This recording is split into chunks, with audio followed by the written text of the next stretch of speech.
నీ ఆలయానికి నడిపించిన విధానాన్ని బట్టి కూడా నీకు వందనాలు ప్రభా. నీకు స్తోత్రములు చెల్లిస్తున్నాను. మరి ముఖ్యంగా యవన బిడ్డల్ని మీరు వాడుకోమని అడుగుతున్నాను. యవన బిడ్డల చుట్టూ మీ కంచి వేయమని అడుగుతున్నాను ప్రభా. నీకు స్తోత్రములు, నీకు వందనాలు చెల్లిస్తున్నాను నాయన. ఈ దినాన్న ప్రభా నీ దేవదాసులను నీకు నిలబెట్టుకుని ప్రభా ఏ హృదయానికి ఏ వాక్యం అవసరమైనదో నాయన మీరే నాతో మాతో ఒక్కొక్కరితో మీరు మాట్లాడి మీరే మరుగుపరచమని ప్రభా. ఈ కూడికి ఆది నుండి అంతమ వరకు నాయన మీరే మహిమ ఘనత ప్రభావాలు పొందుకోమని యేసయ్య నామాన్ని బట్టి మిక్కిలి వినముతో బ్రతిమలాడి ప్రార్థించి వేడుకొనుచున్నాము తండ్రి. ఆమేన్. దయచేసి అందరూ కూర్చుందాం. దయచేసి అందరూ కూర్చుందామని కళ్ళు తెరిచేటట్టుగా ఆల్మోస్ట్ చాలా మంది కూర్చొని ఉన్నారు. ఓకే,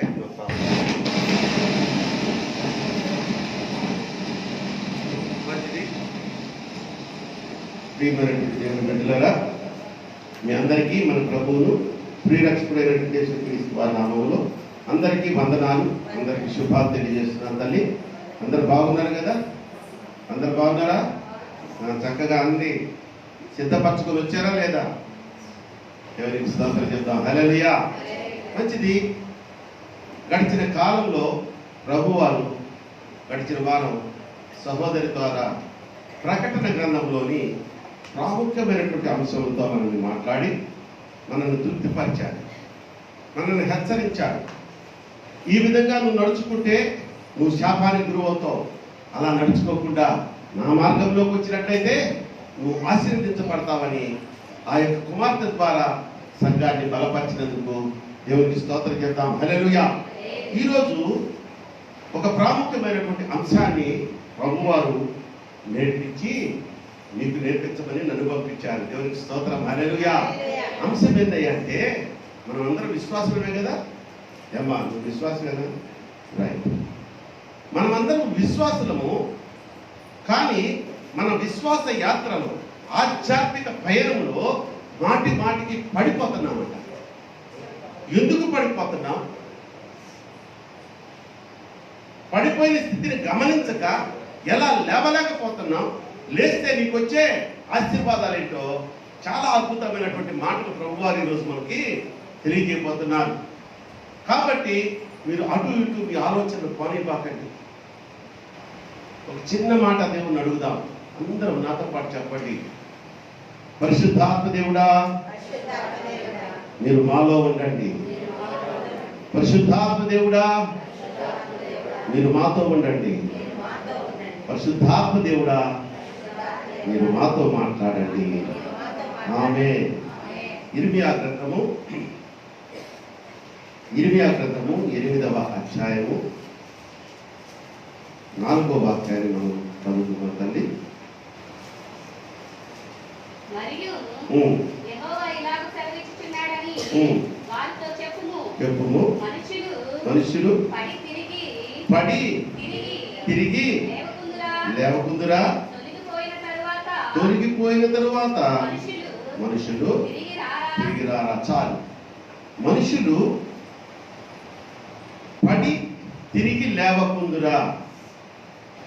ఇజ్రాయేలు ప్రజలతోటి ప్రభు మాట్లాడుతున్న మాట.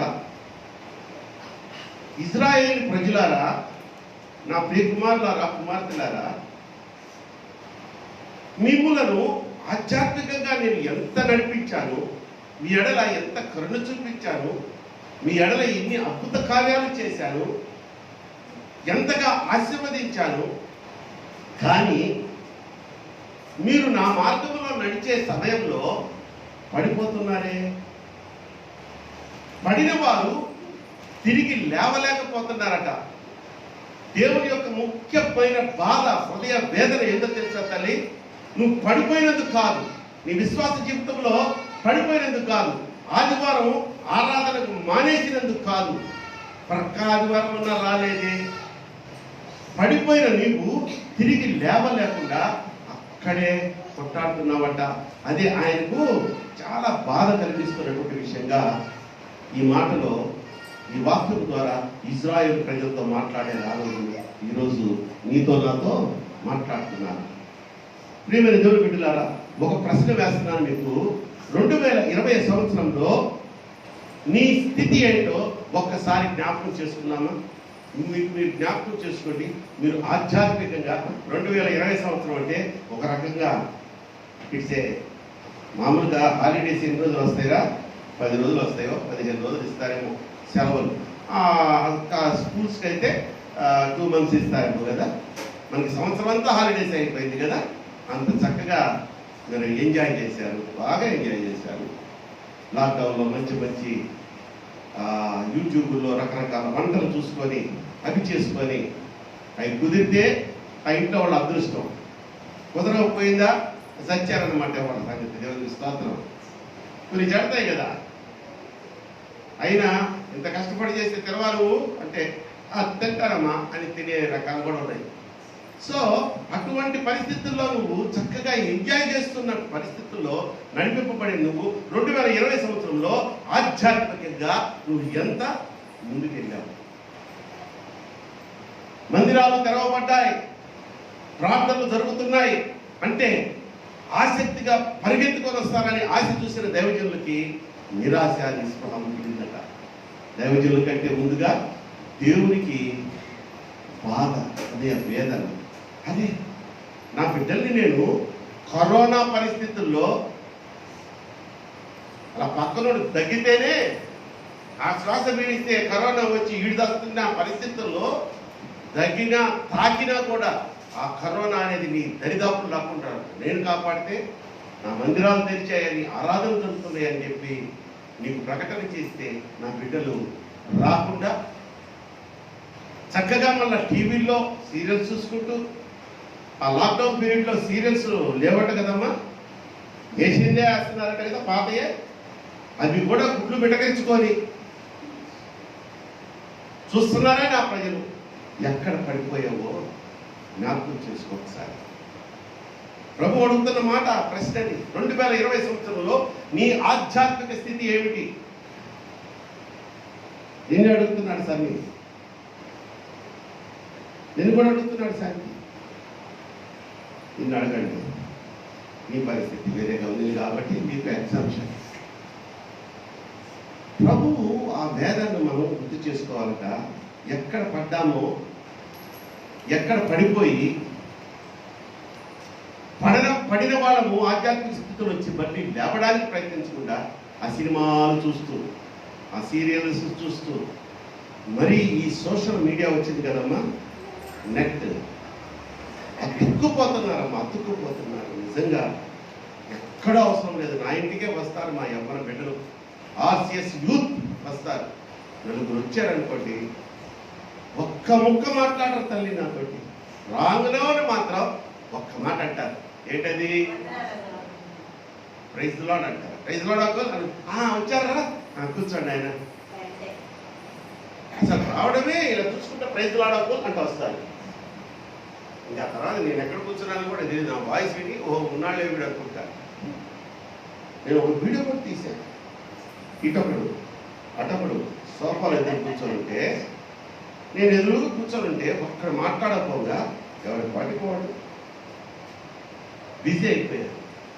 Social media, Facebook, WhatsApp, YouTube, వీటికి నువ్వు ఎంత సమయాన్ని వెచ్చించావు? ఆధ్యాత్మికంగా ప్రభువుతో ప్రార్థనలో, వాక్యం బుద్ధిని ధ్యానం చేసుకోవడంలో. అలాగని రోజంతా నేను ప్రార్థనలోనే పడి గడపని చెప్పడం లేదు. ప్రభు కూడా ఆశించడం లేదు తల్లి. ఆయనకి ఇవ్వాల్సిన సమయాన్ని ఇవ్వకుండా ఆ సమయాన్ని కూడా నువ్వు లోకానికి, సాతానికి ఖర్చు పెట్టావట. ఈరోజు అందుకనే ఈ యొక్క వాక్యాన్ని మనకు నేర్పిస్తున్నాను. ఆధ్యాత్మిక జీవితంలో విశ్వాసి పడిపోవడానికి కారణాలు మనకి సమయానుకూలం బట్టి ఎన్ని చెప్పగలిగితే అని నేర్చుకుందాం. మొట్టమొదటిది లూకాసు వార్త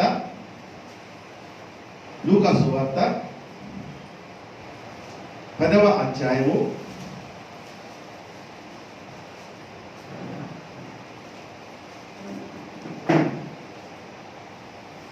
30, 31, 32, 33.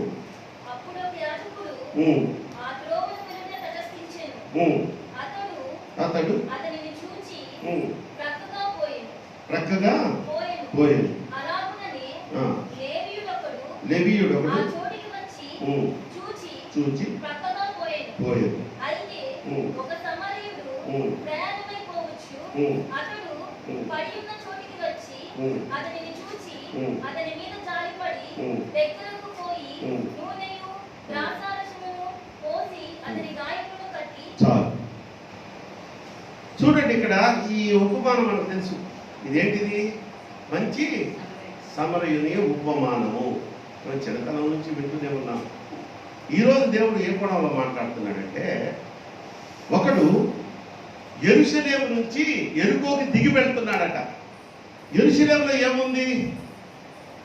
పరిశుద్ధ ఆలయం ఉంది, పరిశుద్ధులు ఉన్నారు, అక్కడ సహా విశ్వాసులు ఉన్నారు, ప్రార్థన ఉంది, వాక్యం ఉంది, వాక్యోపదేశం చేస్తే దైవ సేవకులు ఉన్నారు. యెరూషలేము పట్టణంలో. యెరికోలో ఏముంది? యెరికో అనగానే మనకేం జ్ఞాపకం వస్తుంది? అది శపించబడినటువంటి పట్టణము. దాని ప్రాకారం మీద ఎవరున్నారు? రహాబ్ అనే ఒక వేశ్య ఉందట. ప్రాకారం అంటే తెలుసు కదమ్మా, గోడ, కోట గోడ అంటారే. ఆమె ఆ మహాతల్లి కోట గోడ మీదే ఇల్లు కట్టుకుని నివసిస్తుందట. లోపల ఎవరున్నారు? అబద్ధీకుడు, అన్యాయకుడు అయినటువంటి పొట్టి జకయ్య కూడా ఎరుకో పట్టణం వాడే. సో పరిశుద్ధ స్థలము నుంచి పాపపు పట్టణంలోనికి ఈ వ్యక్తి దిగిపోతున్నాడట. అంటే ఆధ్యాత్మిక గతను ఏమయ్యాడు? చెప్పాలి, చెప్పాలి. ఏమయ్యాడు? పడిపోయాడు. ఒక విశ్వాసి తన ఆధ్యాత్మిక జీవితంలో నుండి పడిపోవటకు కారణము, మొదటి కారణం ఏంటంటే పరిశుద్ధ మందిరమును, పరిశుద్ధ ఆలయమును, పరిశుద్ధ సన్నిధిని నువ్వు వదిలివేసి యెరికో పట్టణము లాంటి లోకములోనికి ఆకర్షితుడివై వెళ్ళిపోవడం బట్టి. ఏమండి, దొరికితే దొంగలు కానీ, దొరికితే సైతాను కానీ వదులుతారా? నువ్వు ఒంటరిగా వెళ్తున్నావు తన చీకట్లో. దొంగోళ్ళు ఇద్దరు ముగ్గురు కలిసే కనిపించారనుకో, ఇక్కడ కూడా తిరిగేవాడు అంటారు, బ్లేడ్ బ్యాచ్. ఇప్పుడు ఉన్నారో లేదో నాకు తెలియదు. వాళ్ళు ఏంది చెత్త కొట్టడం, వాళ్ళ దగ్గర ఏదున్నా రూపాయి కోసం కూడా వాళ్ళు కొట్టేసి తీసుకెళ్ళిపోయే పరిస్థితుల్లో వాళ్ళు ఉన్నారంట. సో ఇక్కడ ఏం చెప్తున్నారంటే, అతను యెరికో వైపు పోతున్నాడంటే ఒక లోకంలోనికి. ఇప్పుడు మనం ఆధ్యాత్మికంగా మనకు అన్వయించుకుంటే, మనము దేవుని మందిరానికి రాకుండా, దేవుని ఆరాధనకు రాకుండా దీన్ని కొంచెం నిర్లక్ష్యం చేసి ఎప్పుడు సినిమాలు, సీరియల్స్, లేకపోతే షాపింగ్ మాల్స్, లేకపోతే పేరంటాళ్ళు. ఏమంటే ఈ లాక్డౌన్లో మేము ఒక్క ఫంక్షన్ కూడా వెళ్ళలేదండి. మా బంధువులు, మా సొంత రక్త సంబంధికులు ఇళ్లలో జరిగిన ఫంక్షన్లకి ఒక్క ఫంక్షన్ కూడా మేము వెళ్ళలేదు అన్నవాడి చేతులు. నువ్వు నోరు మూసుకో, నీ పరిస్థితి నువ్వు చెప్తావు. అమ్మా చూసారా, మా నిర్మలమ్మ జరగలేదు కాబట్టి వెళ్ళలేదండి. తారా గారు జరిగితే ముందు నేనే ఉంటారండి. మా తల్లులంతా అంతే. మీరందరూ ఎత్తలేదంటే జరిగాయి. మీరు వెళ్ళారు, వెళ్ళలేదు అంటే నేనే సాక్ష్యం. నా మేనగోడలు పెట్టి మీరు అందరూ ఇచ్చారు కదా, దొరికిపోయారు. దేవునికి స్తోత్రం, హల్లెలూయా. అరే కరోనా అయినా మూతికి గుడ్డలు కట్టుకొని, ముస్తాబులు చక్కగా చేసుకొని, భయంకరమైన తుఫాన్లో నా మేనగోడలకి పెళ్లికి మీరు వచ్చారే, మందిరానికి క్రమంగా వచ్చారంటండి. అది హృదయ వేదన. ఈరోజు ప్రభువారు చాలా బాధపడుతున్న విషయం ఏంటంటే, విశ్వాసులారా మీరు మంచివారు నాన్న, నువ్వు చూసి నేను చాలా సంతోషపడుతున్నాను. వస్తే నీ అంత భక్తి పరురాలు, నీ అంత భక్తి పరుడు ఇంకొకడు ఉంటాడు మందిరానికి వస్తే, కానీ రావడమే కష్టమైపోతుంది. శుక్రవారపు ఆరాధన మధ్యాహ్నం 1 గంట నుంచి 2 గంటల వరకు జరిగిస్తూ వస్తున్నాం. మధ్యలో కొంతమంది మాకు సాయంత్రాలు అంత ముందు పెట్టేవాడు కదా, అప్పులు అది పెట్టండి, ఎందుకంటే ఈ మధ్యాహ్నం కొంచెం మాకు మళ్ళా ఆఫీసులు తెరిచేశారు, స్కూల్స్ తెరిచేశారు, షాపింగ్ మాల్స్ తెరిచేశారు. సో పగల పూట అయితే కొంచెం మేము బిజీగా ఉంటాం. సాయంత్రం 7 నుంచి 9 దాకా పెట్టండి. అబ్బా నా ప్రియ బిడ్డలు ఎంత ఆసక్తిగా అడిగారని టపా మెసేజ్ టైప్ చేసి అందరికి పంపించేశారు.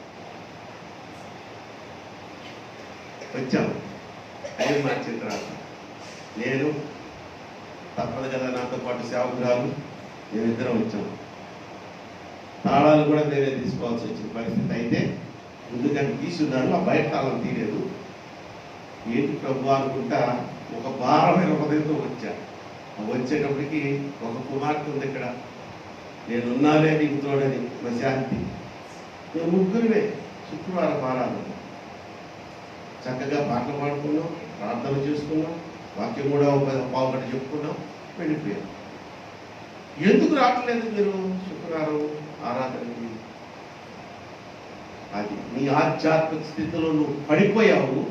పడిన వాడిని ఏం చేస్తున్నాడు సాతాను గాడు? లేవకుండా అక్కడక్కడే లోకం పోవచ్చులే శుక్రవారం ప్రార్థనకి పెద్ద ఇంపార్టెంట్ ఉంది, ఆదివారానికే నువ్వు పోవు సక్రంగా, నీకు శుక్రవారం ఉందా ఇప్పుడు తొక్కేస్తాడమ్మా.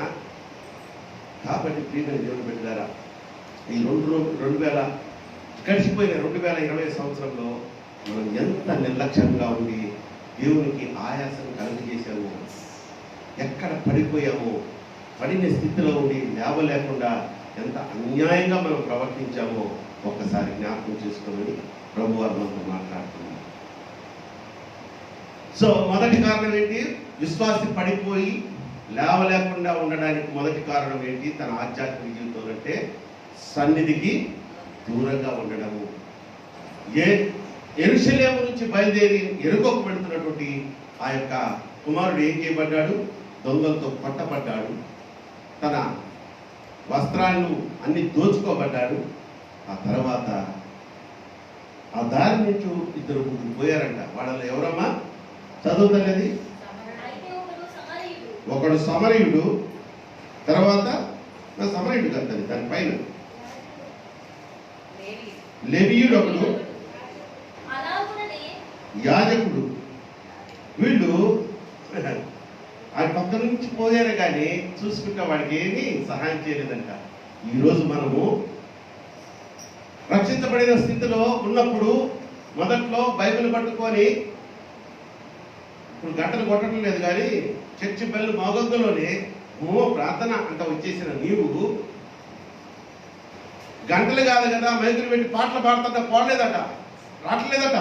నిన్ను చూసి ఓహో నేను అప్పుడే అనుకున్నా ఈమె మొదట్లో తెగ భక్తి పరురాలుగా చూసింది, ఈమె పడిపోద్దా నేను అప్పుడే అనుకున్నా అని. అంటే ఈ సమరయుడిలాగా చూసి గమ్మును వెళ్ళిపోయినట్టుగా నిన్ను ఎంకరేజ్ చేయకుండా వెళ్ళిపోయే పరిస్థితుల్లో ఎంతోమంది ఉన్నారు. కానీ నువ్వు ఏ స్థితిలో ఉన్నా, నీ ఆధ్యాత్మిక స్థితిలో నువ్వు పడిపోయినా, సన్నిధికి దూరమైనా, మనకు కూడా ఒక మంచి సమరయుడు ఉన్నాడు. ఆయనే నేను ప్రకటించుతున్నా యేసయ్య. గట్టిగా చప్పట్లు కొట్టి దేవుని మహిమపరచుకుందాం. ఆ యేసయ్యని నువ్వు ఆశ్రయిస్తూ ఉన్నట్లయితే నువ్వు ఏ స్థితిలో ఉన్నా, నువ్వు పడిపోయినా, నీ ఆధ్యాత్మిక స్థితిలో వచ్చి మళ్ళీ ఆయన చేయించి ఏదన్నా నువ్వు పడిపోయావునా దేవున్నాను కదా అని లేపుతాడట. దేవునికి స్తోత్రం, హల్లెలూయా. దావీదు గారు ఆయన కోరిక ఏంటో తెలుసమ్మా? ఆయన కోరిక, దావీదు గారు చక్రవర్తి. ఆయన కోరిక ఏంటంటే నేను చివరి క్షణము దాకా, నా తుది శ్వాస విడిచేదాకా నేను నా ఇంటి వారు ఎక్కడ నిన్ను ఆరాధిస్తూ ఉండాలని. చదువుదామన్నమాట. 1 సమూయేలు 26వ అధ్యాయం 20వ వాక్యాన్ని ఒకసారి చూద్దాము. ఈ దావీదు ఎటువంటి వాడు? రోజుకి 3 సార్లు ప్రార్థన, 7 మార్లు స్తుతి. 3 సార్లు ప్రార్థన, 7 మార్లు స్తుతులు చెల్లించే దావీదు 1 సమూయేలు 26వ అధ్యాయము 20వ వచనంలో అంటాడు. చూడండి అక్కడ, నా దేశమునకు దూరముగాను యెహోవా సన్నిధికి ఎడముగాను నేను మరణము నొందకపోవుదునుగాక. యెహోవా సన్నిధికి దూరంగా ఉండి నేను చనిపోకూడదని ఆయన ఆశపడుతున్నాడు. ఎంత ఆసక్తితో కూడినటువంటి జీవితము దావీదు గారిని చూడండి. గొప్ప రాజమ్మ, చక్రవర్తి. ఆయనకే దేవుని సన్నిధికి రావాలంటే, దేవునితో గడపాలంటే అంత ఆసక్తి ఉన్నప్పుడు ఇంత కృప పొందుతున్నాం, ఇంతగా ఆశీర్వదించబడ్డాం, ఎన్నో శ్రమలలోంచి నడిపించబడి కూడా, అనారోగ్య పరిస్థితుల్లోంచి నడిపించబడి కూడా స్వస్థత పొందాం, విడుదల పొందాం. అయినా దేవుని సన్నిధికి దూరంగా ఉంటున్నామంట. మొదటి కారణం మనం పడిపోవడానికి దేవుని సన్నిధికి దూరం కావడం. రెండోదిగా మనం చూసుకున్నట్లయితే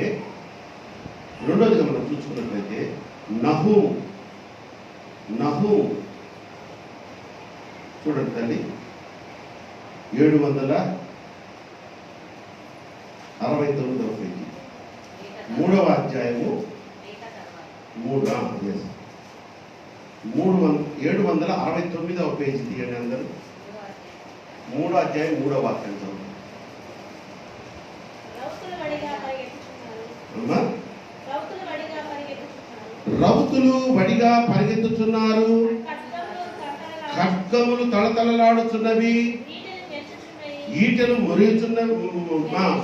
మెరుగుచున్నవి, చాలా మంది హతమవుతున్నారు, చచ్చిన వారు కుప్పలుగా పడి ఉన్నారు, పీనుగులకు లెక్కయే లేదు. పీనుగులు అంటే ఏంటమ్మా? పీనుగులు అంటే చెప్పాలి, సవాల్, వాటికంట లెక్కయే లేదంట. చదవండి. చాలు, పీనుగులకు లెక్కయే లేదు,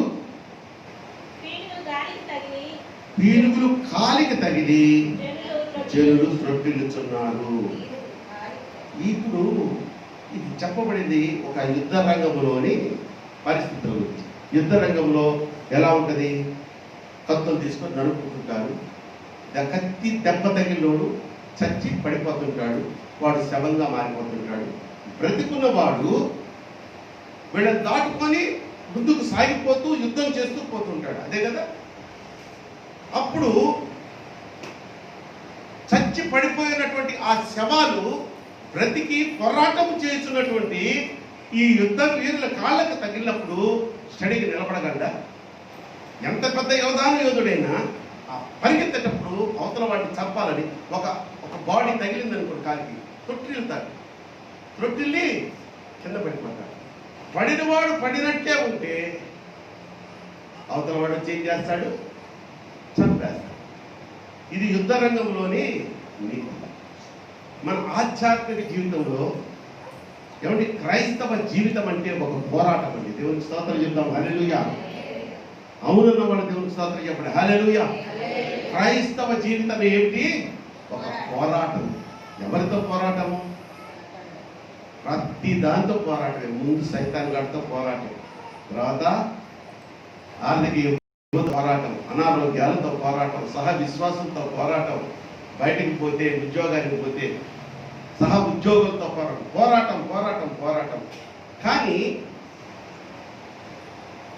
ఇప్పుడు మనం చూసుకున్నట్లయితే నువ్వు క్రైస్తవ విశ్వాసిని, నీకంటే ముందు యుద్ధ రంగంలో ఎట్లా నీకంటే ముందు పోయి యుద్ధం చేసి హతమైపోయి సవాల్లా పడిపోయారు, అలా నీకంటే ముందు భక్తి విశ్వాసములో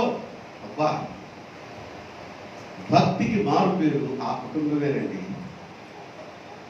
భక్తి పరుడు అంటే ఆయనేనండి. ప్రార్థన అంటే అక్క చేయాలండి అనుకున్న వాళ్ళట నీ విశ్వాస పోరాటంలో ముందుకు సాగిపోతూ ఉంటే వాళ్ళు లోకానుసారంగా పడిపోయి సాతానుడు కబంధ హస్తాల్లో పట్టబడి వాళ్ళు పడిపోయిన స్థితిలో ఉండడం నీకు కనపడుతుంది. నా మాటలు మీకు అర్థం అవుతున్నాయా? అర్థం కాకపోతే మళ్ళీ ఒకసారి చెప్తాను నేను. వాళ్ళు పడిపోయి ఉన్నారంటే ఏదో కింద పడిపోయి ఉన్నారని కాదు. ఒకప్పుడు నీ ముందు అద్భుతమైన ప్రార్థనా పరురాలకున్న అక్క సినిమాలు చూస్తుంది. ఆ అక్క ఇంకేదో చేస్తుంది.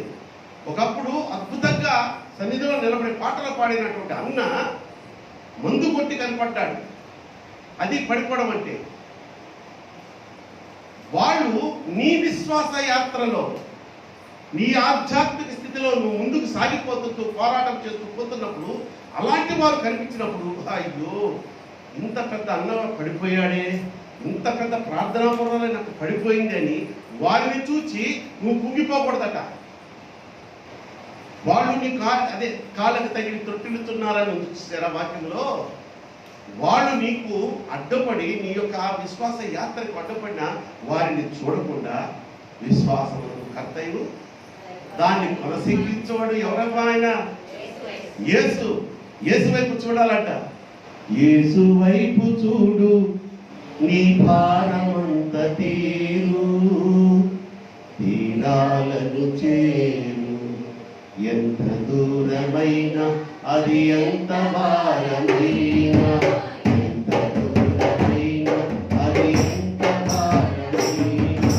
యేసు వైపు చూడు నీ భారమంత తీరు, యేసు వైపు చూడు నీ భారమంత తీరు, దీనానికి చేరు,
దీనానికి చేరు,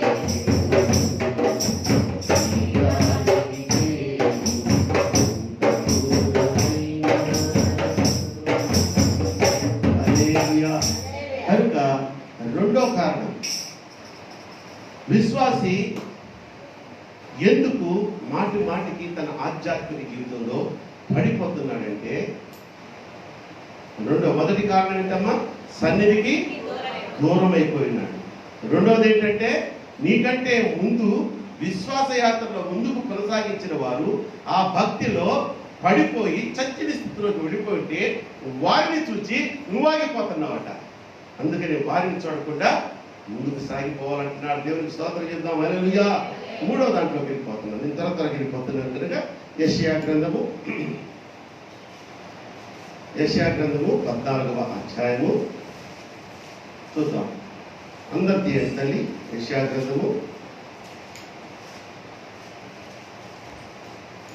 14వ అధ్యాయం 12, 13, 14, 15 చదవండి.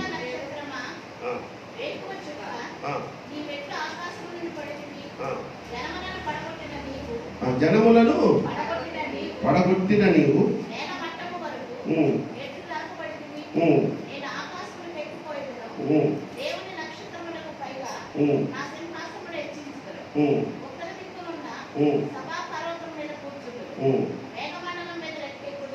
మేఘమండముల మీది ఎక్కుదును, మహోన్నతునితో నన్ను సమానునిగా చేసుకుందును అని.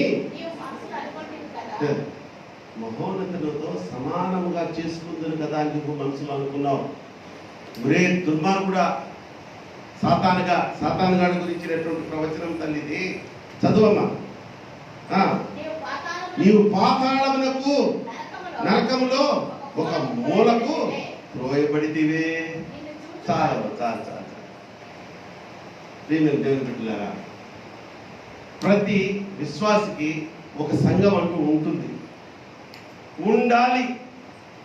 ఒక సంఘముతో నువ్వు క్రైస్తవ విశ్వాసం అయితే, నాకు ఏ సంఘంతో ఉన్నారు తెలుసా మీకు? ఏ సంఘముతో వాళ్ళకి టచ్ ఉండదు. ఎందుకంటే వాడు ప్రార్థనకి ఏ సంఘానికి వెళ్ళరు, గర్వం. కానీ ఒక సంఘముతో ఖచ్చితంగా నీకు అనుబంధం ఉండాలి. ఒక సంఘ కాపరితో నీకు అనుబంధం ఉండాలి.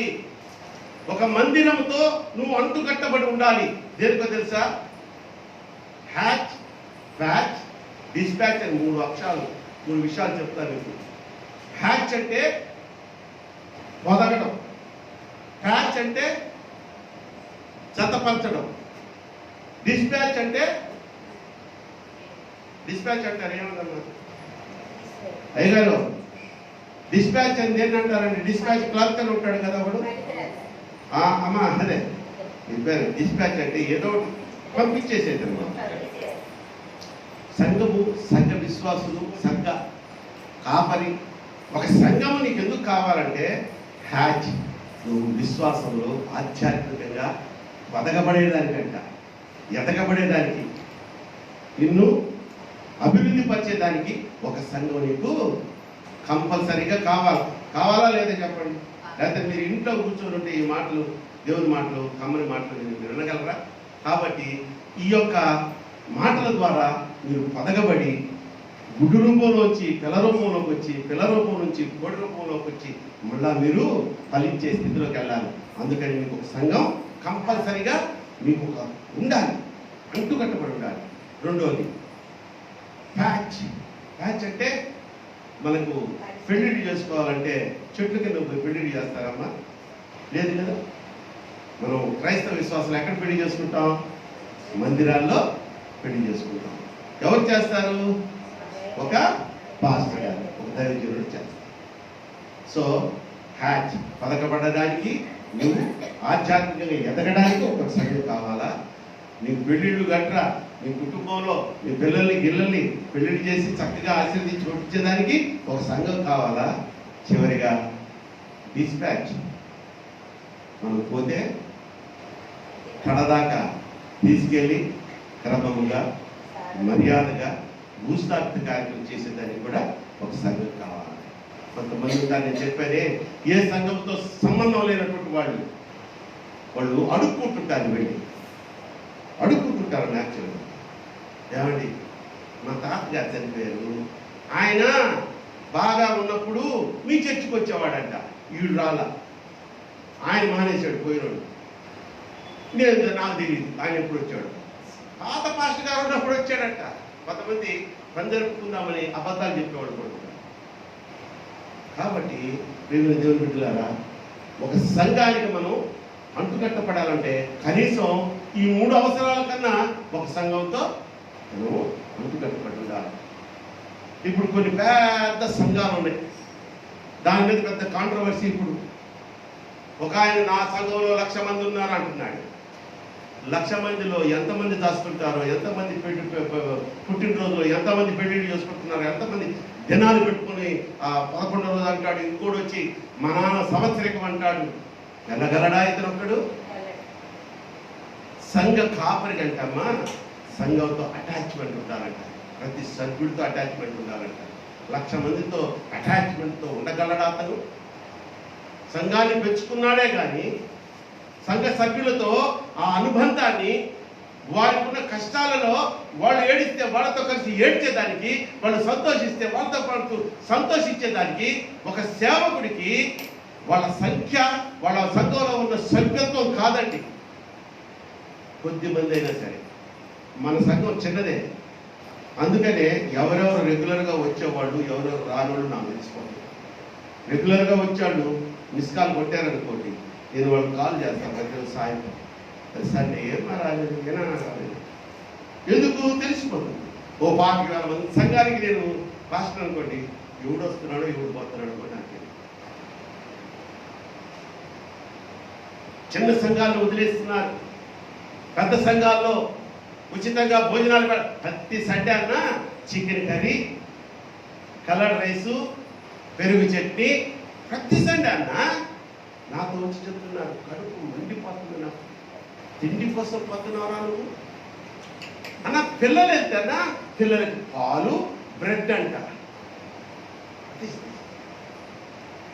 మార్నింగ్ సర్వీస్ 8 గంటల సర్వీస్కి వెళ్తే బ్రేక్ఫాస్ట్ అన్న పెద్దలకి, మధ్యాహ్నం 12 గంటల సర్వీస్కి వెళ్తే భోజనాలన్నా, అది కూడా ప్రతి వారం అన్నా. తమ్ముడు, ఈ మధ్యన ఒక తమ్ముడితో మాట్లాడాను, నువ్వు చిన్నప్పటి నుంచి నువ్వు వెళ్తున్న సంఘం ఏది? అలాంటి సంఘం ఉంది. అది వదిలేసావా? వదలలేదన్నా, అప్పుడప్పుడు పాస్టర్ గారి దగ్గరికి వెళ్తానా. అంత తప్పు చేస్తున్నావు తమ్ముడు.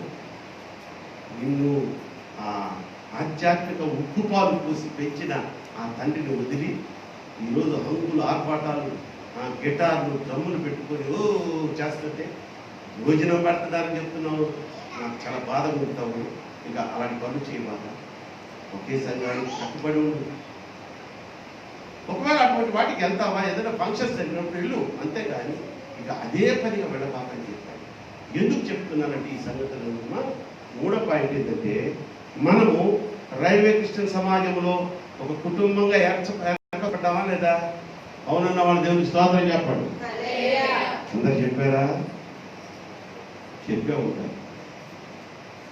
నన్ను ఇక్కడ కాపరిగా ఉండడానికి ఇప్పుడు ప్రసాద్ గారిని, రాజ్కుమార్ గారిని, మళ్ళా కృష్ణారావు గారిని కానీ ఇంకా వారికి సహకరించే పెద్దల్ని కానీ ఏర్పరచడానికి కారణం మిమ్మల్ని అందరినీ ఒక విశ్వాసులుగా. మీకు కావాలంటే మెయిన్ లైన్ చర్చిస్ ఎన్నో లేవా? పెద్ద చర్చిలు, పొలాలు పెట్టే చర్చిలు ఎవరు ఉన్నాయి? ఎందుకు వచ్చారంటే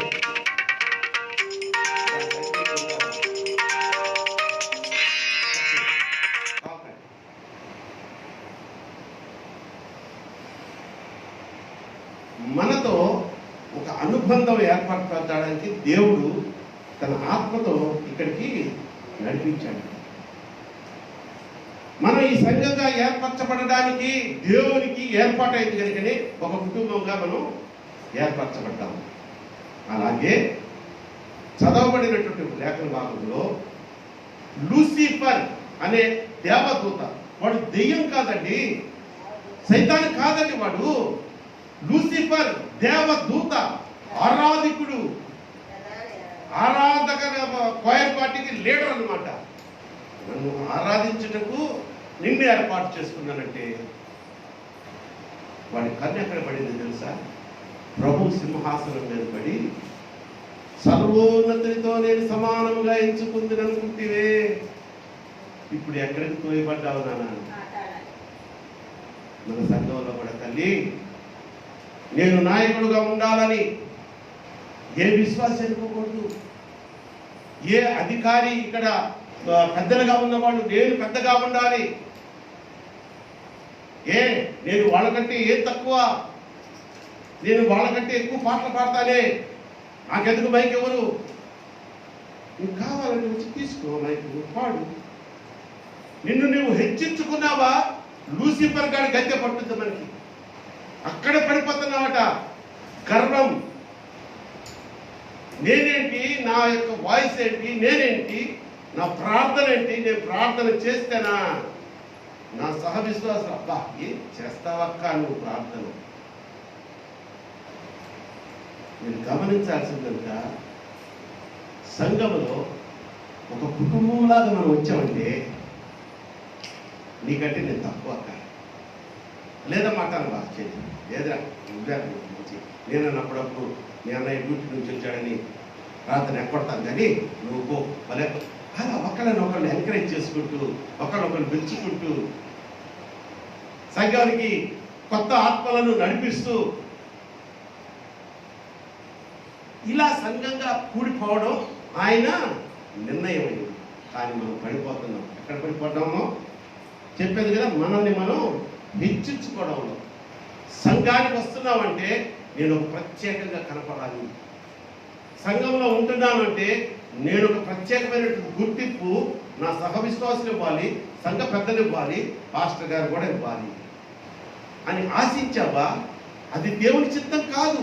నిన్ను సంఘానికి ఎందుకు నడిపిస్తున్నాడంటే ఆయన కొన్ని మాటలు నేర్పించి నిన్ను చక్కగా ఆశీర్వదించి, నీ భక్తి విశ్వాసాన్ని బట్టి నీ కుటుంబాన్ని కూడా ఆశీర్వదించి నీకు క్షేమాభివృద్ధి కలుగు చేసి చక్కగా పంపించాలని ఆయన ఆశపడుతున్నాడట. దేవునికి స్తోత్రం చెప్తాం. హల్లెలూయా.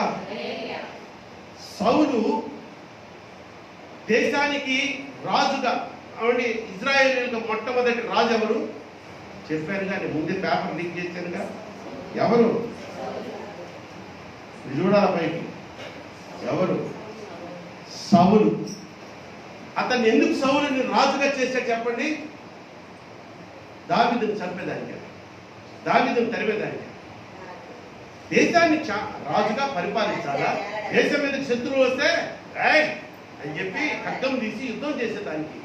సౌలు ఎంతో అందగాడంట, అందరిలో ఎత్తరంట సౌలు. నువ్వు అది వదిలేసి దావీదు చంపడానికి ఎమ్మడి పడితే దావీదుని దేవుడు అప్పచెప్పాడా? దావీదు ఎడలో ఒక చిత్తం ఉంది. ఏంటి?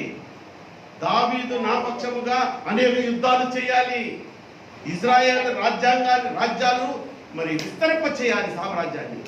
అది దేవుని చిత్తం. అందుకని ఎన్ని మార్లు సౌలు దావీదును చంపాలని ప్రయత్నం చేసినా దొరకనీకుండా చేశాడు. దేవునికి స్తోత్రం. హల్లెలూయా.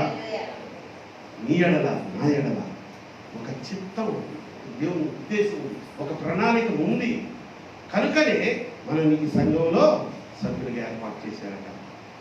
మనం ఆ చిత్తాన్ని గమనించి, ఆయన ప్రణాళికను గమనించి, ప్రభువా నీ ప్రణాళిక ఎందుకు నాకు తెలియట్లేదు, ఈ సంఘానికి నన్ను నడిపిస్తున్నాను, మంచిది. సహ విశ్వాసంతో నేను ఒకవేళ ఎప్పుడైనా కొంచెం కఠినంగా మాట్లాడైనా క్షమించలేను, నన్ను నేను తగ్గించుకుంటాను. ఎక్కడ పడిపోతున్నాడు విశ్వాసి తన ఆధ్యాత్మిక జీవనంలో, ఆ ప్రయాణంలో అంటే నంబర్ 1 దేవుని సన్నిధికి దూరంగా ఉండడం. నంబర్ 2 ఇప్పుడే కదమ్మా చెప్పారు, ఇప్పుడే చెప్పానుగా, పోరాటంలో పడిపోయినటువంటి చచ్చిపోయిన స్థితిలో ఉన్నవాడు నీకు ఎదురైతే వాళ్ళ వైపు చూడకుండా నువ్వు ముందుకు సాగిపోవాలి. కానీ తగ్గుతుంటారు. 3వదిగా వస్తే నీ గర్వాన్ని నువ్వు తగ్గించుకోవాలి, ప్రభువు యొక్క చిత్తాన్ని నువ్వు తెలుసుకోవాలి, ఆ వైపుగా నువ్వు ముందుకు సాగిపోవడానికి ప్రయత్నం చేయాలి. 4వది చివరిగా చెప్పి ముగించేస్తాను. అపోస్తుల కార్యము 20వ అధ్యాయము 7, 8, 9 వచనాలు చదువుతున్నాను. త్వరగా.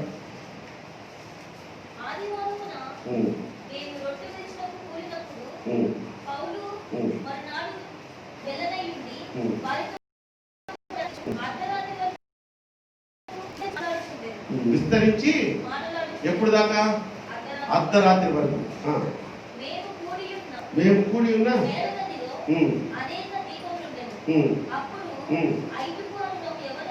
ఐదుకు ఒక యవనస్తుడు ఎక్కడ కూర్చున్నాడు? కిటికీలో కూర్చొని గాఢ నిద్రపోయి పౌలు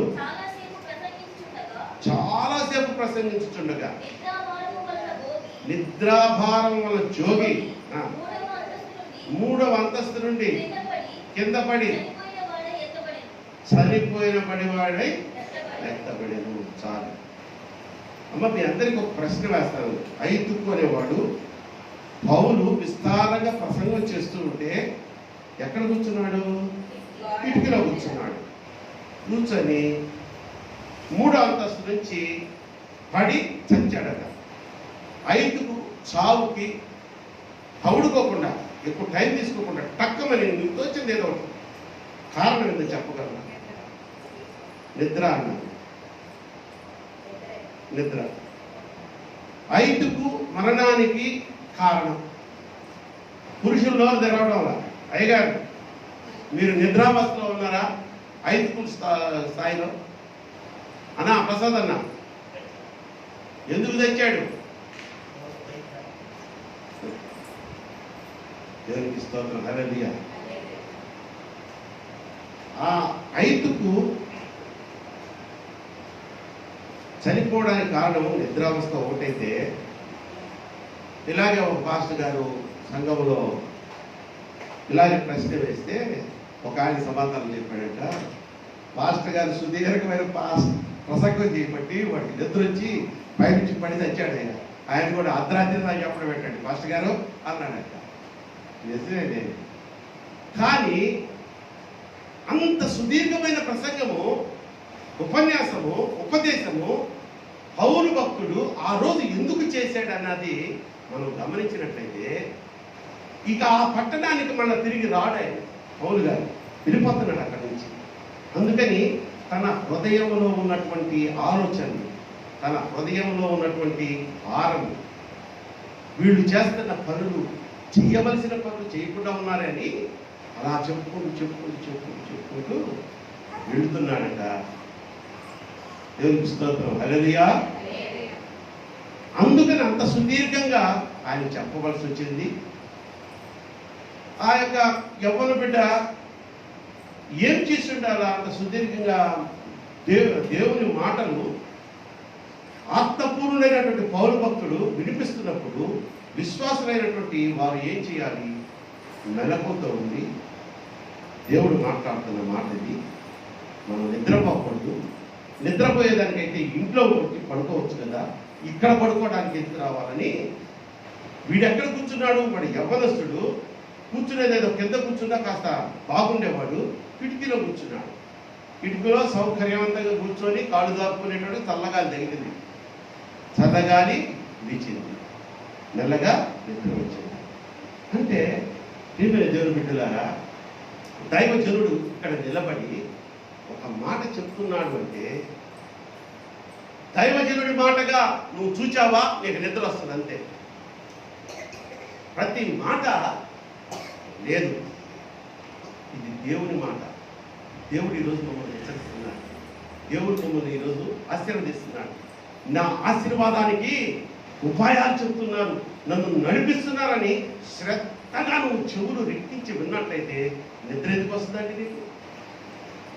ఇక్కడ నిలబడే, ఇక్కడ కాదండి, ఏ సంఘంలోనైనా ఒక దైవజనుడు నిలబడి మాటలు మాట్లాడుతున్నాడంటే అది దేవుని మాటలు. దేవుని దగ్గర నేర్చుకొని ప్రభా ప్రభా ప్రభా నీ బిడ్డలు వస్తానైనా ఆదివారం వస్తారయ్యా, మంచి సందేశం, మంచి ఉపదేశం నాకు చూపించు, నాకు నేర్పించు. ప్రసవ వేదన పడతాడు తెలుసా దైవజనుడు. ఇక్కడికి వచ్చి 4 శుద్ధి మాటలు చెప్పి వెళ్ళిపోయేదానికి రాడు దైవజనుడు. పోరాడతాడు ప్రభుతో.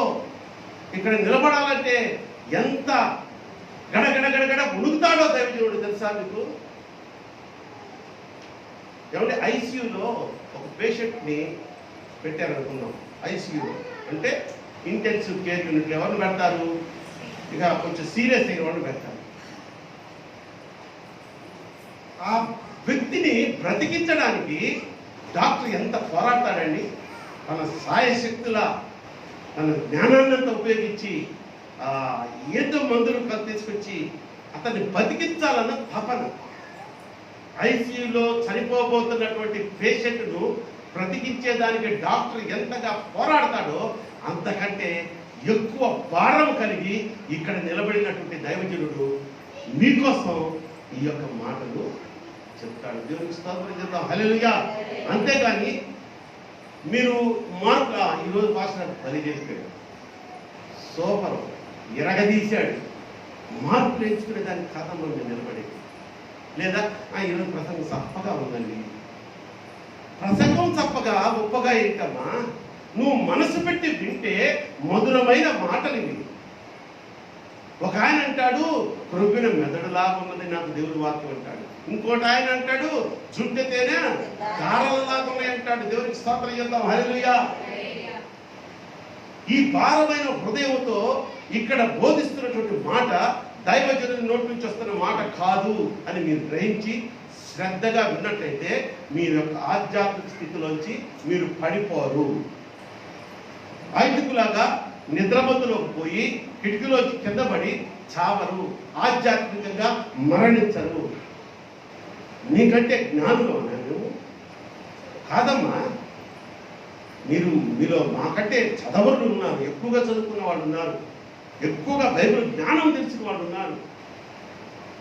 కానీ దైవజనుడిని ఏర్పాటు చేసుకొని ఒక మాట వస్తుంది ఆయన నోట్లోంచి అంటే దేవుడు మాట్లాడుతున్నాడని ఆ గంట ప్రసంగానికి కూడా కొంతమంది నిర్లక్ష్యం, అలక్ష్యం. అప్పుడు వస్తుంది నిద్ర గ్యారంటీగా. రైల్వే డిపార్ట్మెంట్లో నైట్ డ్యూటీలు చేసి చర్చికి వచ్చేవాడు ఉన్నారు, 2 ఉన్నారు నాకు తెలిసి. వాడు పాపం రావడమే వెళ్ళిపోతారు. ఒక్క మాట నేను వాళ్ళ గురించి బాధపడ్డాను. నైట్ అంతా డ్యూటీ చేసి తెల్లారితో 6కో 8కో ఇంటికి వచ్చి మళ్ళీ సిద్ధపడి ఇంట్లో మళ్ళీ ఆ చికెన్ వాటిని తెచ్చిచ్చి మళ్ళీ స్నానం చేసుకొని మళ్ళీ చర్చికి వస్తున్నాడే. ఆ ఆసక్తిని చూసి నాకు కడుపు నిండిపోద్ది. నిద్రపోతే పోయాడు పని. నీకే పొద్దున తింటున్నావు, మామూలు డ్యూటీ చేసుకుంటున్నావు, 10 to 5 చక్కగా నిద్రపోతావు రాత్రి అంతా. ఆదివారం కదా అని 10 గంటలకు లేస్తావు, ఇక్కడికి వచ్చి మళ్ళీ నిద్రపోతావు. అది నీ యొక్క ఆధ్యాత్మిక స్థితిలో నువ్వు పడిపోవడానికి కారణం. ఏంటంటే వాక్యం అంటే అశ్రద్ధ, వాక్యం మీద ఆసక్తి లేకపోవడం. 4 విషయాలు చెప్పాను. త్వరగా ఒకసారి మొదటి నుంచి చెప్పండి అమ్మా. ఏం చెప్పాను నేను? విశ్వాసి తన ఆధ్యాత్మిక స్థితిలో పడిపోవడానికి కారణం మొదటిది మందిరానికి దూరంగా ఉండడం. రెండవది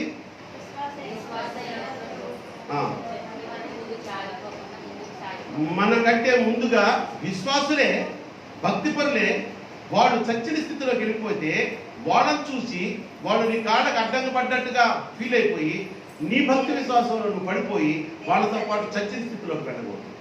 సో రెండో కారణం వాళ్ళని విశ్వాసులుగా ఉండి చచ్చిన స్థితిలోకి వెళ్ళిపోయిన వాడిని చూడకూడదు. మూడోది వచ్చి గర్వం. అస్సలు గర్వం అనేది నీ యొక్క ఆధ్యాత్మిక జీవితంలోనికి నీలోకి రాకూడదు. నేనే పాటి వాడని, ఏ పాటి వాడనని నన్ను నీవెంతగానో దీవించావు, అంచలంచలుగా హెచ్చించి నన్నెంతగానో ప్రేమించావు. వందనం యేసయ్యా, వందనం యేసయ్యా, వందనం యేసయ్యా, వందనం యేసయ్యా. నీవు చేసిన మేలకు, నీవు చూపిన, నీవు చేసిన మేలకు, నీవు చూపిన కృపలకు. చూడండి, చివరిగా 4వదిగా మనం చూసినట్లయితే ఒక మందిరానికి మనం నడిపించాడు. దేవుని ఉపదేశాలు మనకు వినిపిస్తున్నాడంటే దేవుని యొక్క ఉద్దేశము, దేవుని యొక్క ప్రణాళిక, నువ్వు ఫలాని సంఘానికి పోవాలి, ఫలాని సంఘంలోనే నీకు ఆశీర్వాదం అన్న ఒక నిర్ణయించి నడిపించాడు కనుక ఆ సంఘాన్ని ఎటువంటి పరిస్థితుల్లో వదిలి వెళ్ళదు. నీ సహవిశ్వాసంతో, నీ సంఘ కాపరితో ఎప్పుడూ వైరం ఉండకూడదు. తగ్గింపు. ఇక్కడ పరిచయం చేసే, ఇక్కడ కాదండి, ఎక్కడైనా దైవజనుడు అనేవాడు డబ్బు కోసం పరిచయం చేయడండి.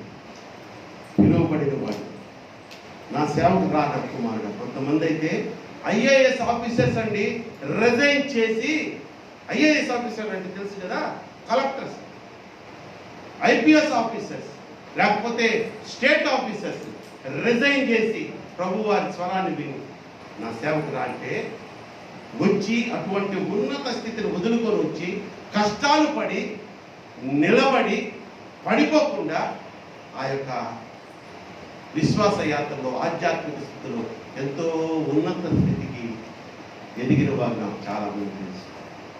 కనుక ప్రియమైన దేవుని బిడ్డలారా, దేవుడు ఈరోజు మనకి నేర్పించినటువంటి గొప్ప పాఠం.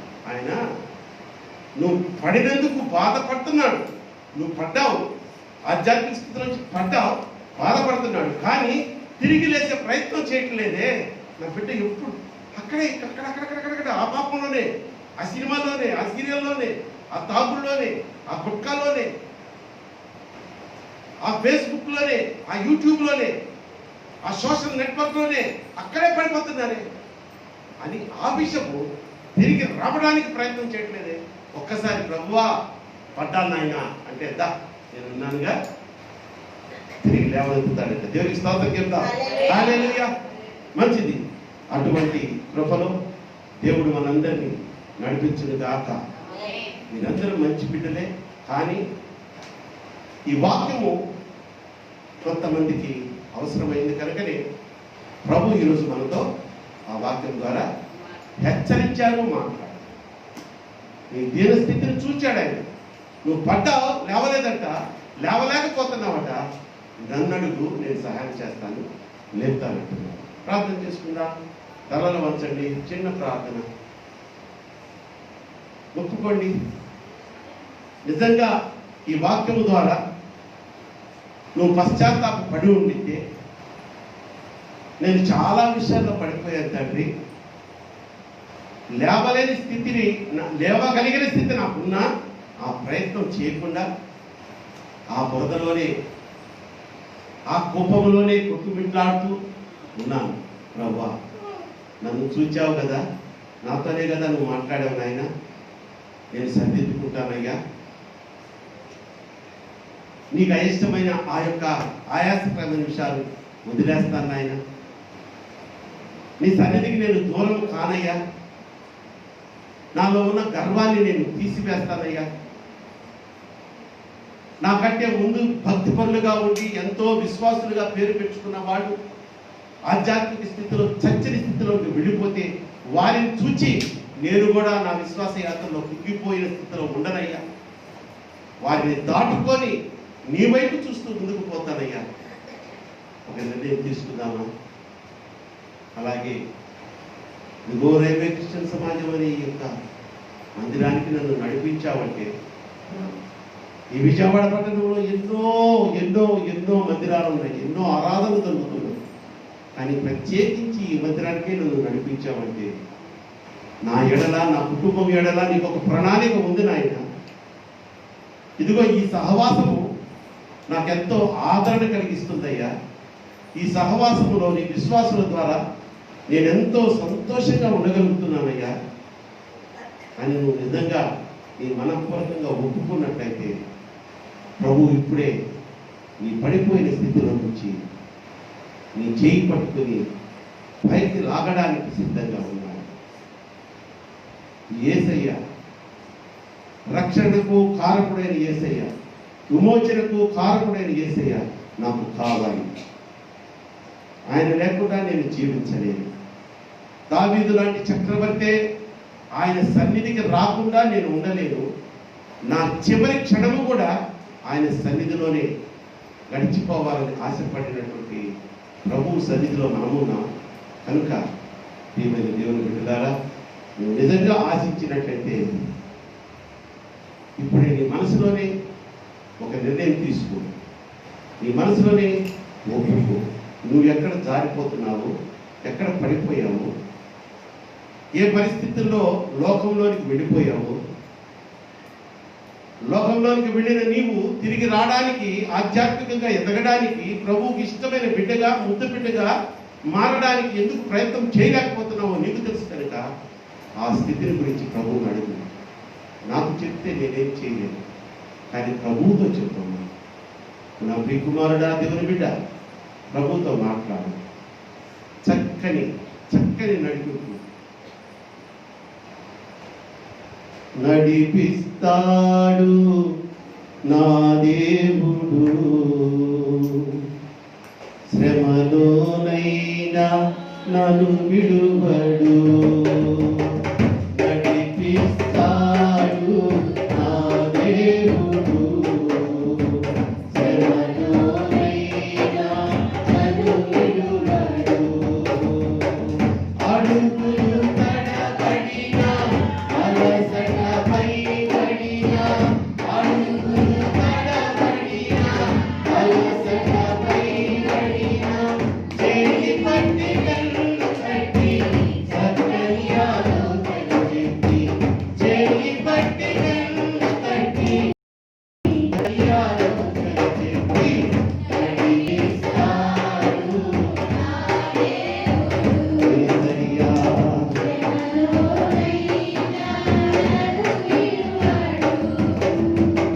నాకున్న కలిమి కరిగిపోయినా, నా యొక్క బలిమి కరిగిపోయినా, నాకున్న కలిమి కరిగిపోయినా, నాకున్న బలిమి కరిగిపోయినా, తన చిత్తము నెరవేర్చుతాడు. నన్ను వరకు నెరవేర్చుతాడు. తన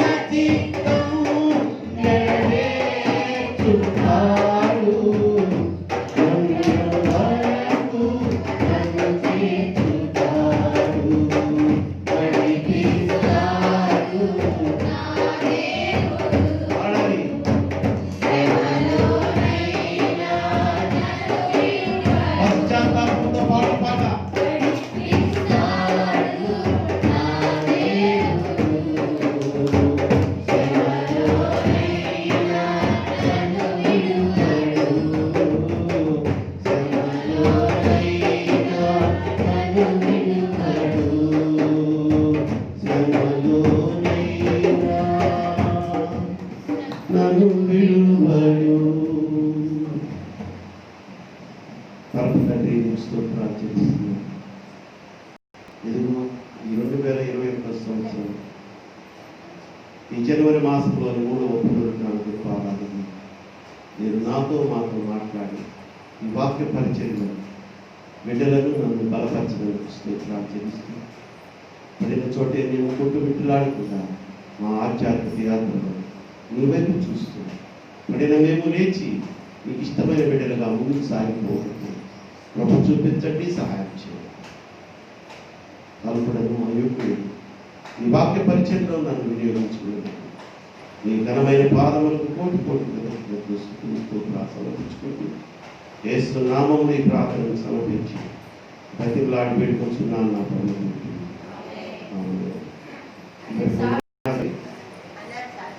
సాక్ష్యం ఉన్నా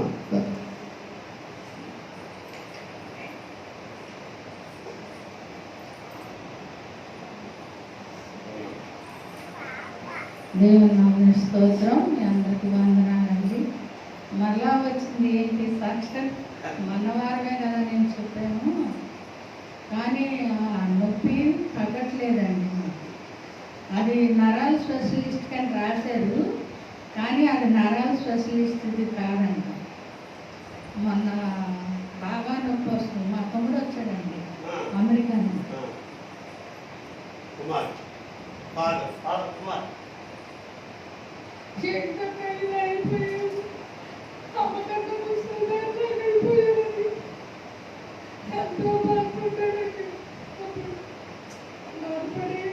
నాకు చిన్న కుమారుడు దీప్తి మా తమ్ముడు కలిసి మాట్లాడుతుంది. స్పెషలిస్ట్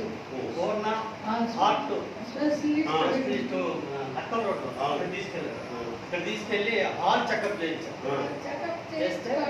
నాకు డబ్బులు ఇచ్చాడు. పసి కూడా నాకు పరిస్థితి బాగోలేదని వాడు కూడా మరి ఎక్కడ తెచ్చాడు. వాడు డబ్బులు తెచ్చి వేలు అర్జెంటుగా చేయించుకోమని వాట్సాప్లో పెట్టి బిడ్డలు బుక్ చేస్తే 3 రోజులు సెలవులండి. శనివారం రమ్మన్నాడు. శనివారం రమ్మంటే శనివారం ఉదయం 9 గంటలకి మా అల్లుడు మా పెద్ద కొడుకు చిన్న తీసుకెళ్ళాడు. శుక్రవారం నైట్ నాకు చాలా విపరీతంగా నొప్పి వచ్చింది. శుక్రవారం నైట్ చాలా బాధపడింది. ఏమన్నారు, హాస్పిటల్కి వెళ్ళిపోతావా? రైల్వే హాస్పిటల్ కంటే రైల్వే హాస్పిటల్కి నేను రాను బాబు, నాకు భయం వేస్తుందని నేను వెళ్ళలేదు. అలాగే బాధపడ్డాను. తెల్లవారు టాబ్లెట్ ఇస్తే 1 గంట రిలీఫ్ ఇచ్చింది. పడుకున్నానండి. ఉదయాన్నే తీసుకుని వెళ్ళారు. అక్కడికి వెళ్ళాక నాకు చాలా భయం వేసింది. ఎందుకంటే నేను నాగార్జున హాస్పిటల్లో ఎంతో శ్రమ అనుభవించాను. హాస్పిటల్లో అంటే భయమని నేను 6 నెలలు దాచుకున్నానండి. ఈ జబ్బు దాచుకుంటే మరి పిల్లలు బలవంతంగా నన్ను తీసుకుని వెళ్ళారు. అక్కడ అన్ని టెస్ట్ చేశారు. ఎక్స్రే తీశారు, స్కానింగ్ తీశారు, టీసీజీ తీశారు, బ్లడ్ టెస్ట్, యూరిన్ టెస్ట్ అన్నీ చేశారు. కానీ అన్నీ నార్మల్ ఉన్నాయి, ఏమీ లేవమ్మా అని చెప్పి వచ్చిందండి. దేవునికి నేను ఎంతగానో అక్కడే కూర్చొని చెప్పుకుంటున్నాను. భయం వేస్తుంది నాకు. ఒక పక్కన క్షణము అడుగడికి అరగంటకి టెస్టులు పిలుస్తున్నారండి. చాలా జనం. మాది 24వ నెంబర్ వచ్చింది. అయినప్పటికీ అక్కడ కూర్చుంటే యూరిన్ ఒకసారి పిలిచారు, బ్లడ్ టెస్ట్కి ఒకసారి, ఎక్స్రేకి ఒకసారి, స్కానింగ్కి ఒకసారి, ఎన్నిటికీ 10 నిమిషాలు అరగంటకి పిలిచి తీశారండి. ఒక డాక్టర్ వచ్చి నీకు యాంజియోగ్రామ్ చేయాలమ్మా అని చెప్పారు. నేను అక్కడే కూలిపోయాను. యాంజియోగ్రామ్ అంటే నాకు భయం. నేను అమ్మాయిని అడిగాను, అమ్మ మొత్తిస్తారా యాంజియోగ్రామ్ అంటే? అంటే మొత్తిస్తారమ్మా, ప్రతిదానికి ఎందుకమ్మా టెన్షన్ పడుతున్నావు అని అక్కడ సిస్టర్లు అన్నారు. నేను భయపడి అలాగే కూర్చొని ఉన్నాను. ఇంకా అంతకన్నా పెద్ద డాక్టర్ వచ్చారు. అసలు ఆయన టెస్ట్లు చేసే డాక్టర్ దగ్గరికి నేను వాడిన మందులన్నీ చూపించానండి.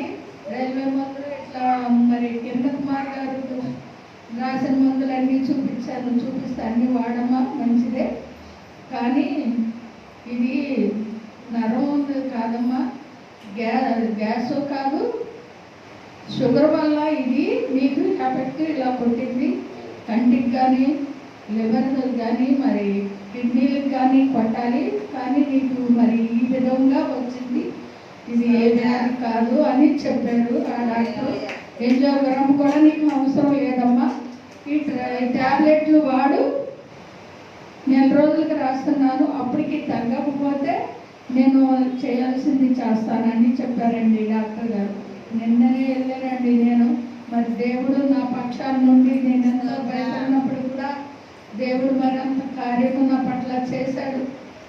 నువ్వు చెప్పు చెప్పు అంటున్నారు, కానీ మీకు ముందు నేను చెప్పలేదు, ఈయన వచ్చి చెప్పమన్నారు. అప్పుడు నేను చెప్తున్నానండి, దేవుడికి నేను ఎంతగానో రుణపడి ఉన్నాను. ప్రతిదినము నేను ప్రార్థన చేస్తాను, అందరి కొరకు ప్రార్థన చేస్తాను, కానీ నా కొరకు నేను ఎప్పుడు ప్రార్థన చేసుకోను. మంచం మీద నొప్పి వచ్చినప్పుడల్లా నేను దేవుడిని అడుగుతాను, ఏంటి ప్రభువా మరి అందరి నిమిత్తము నేను ప్రార్థన చేస్తున్నాను, నన్ను ఎందుకు నువ్వు ముట్టట్లేదని నేను ఎంతగానో ప్రార్థన చేసుకుంటున్నాను ప్రభు. మరి ప్రభు నా పక్షాల నుండి నా మొరలు విని అందరి వరకు నేను వాడబడాలని, అందరి వరకు నేను ప్రార్థన చేయాలని దేవుడు నన్ను ఈ రీతిగా నన్ను ఏదీ లేదని చెప్పినందుకు నేను దేవునికి కోటాన్ని స్థితులు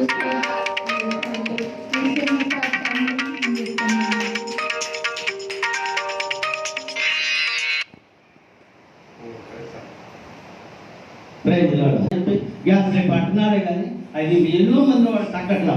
సరే ఏం చేద్దామని ఆలోచించి మాకు ఒక సజెషన్ ఇస్తే సరే హాల్ చెకప్ చేద్దాం, దానిలో ఏ ఎఫెక్ట్ వస్తే దాని గురించి మంచి మెడిసిన్ వాడచ్చు. నేను టెస్ట్ తీసుకెళ్ళాల్సిన అన్నాడు.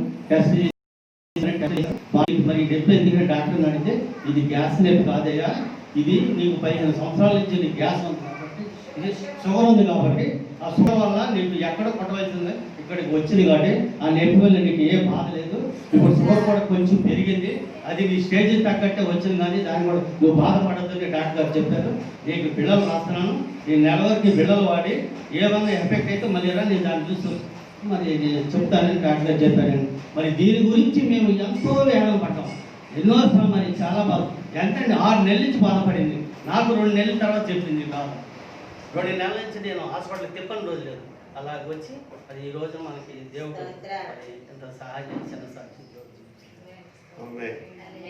మంచిది, గొప్ప సాక్ష్యం. మరి ప్రసాద్ గారు ఫ్యామిలీలో ఎటువంటి పరిస్థితిలో ఉన్నారని మనకి ఎవరికి తెలియదు.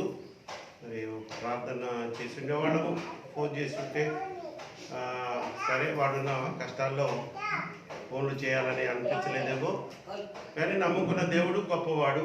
అదే నిర్మలమ్మ గారు అన్నారు కదా, నేనెందరికో ప్రార్థన చేస్తుంటే వాళ్ళకి స్వస్థతనిస్తున్నావు, నాకెందుకయ్యా విడుదల కలిగి చేయట్లేదు అని. ప్రతి వ్యక్తికి వస్తుంది ఆ పరిస్థితి, నాకు వచ్చింది.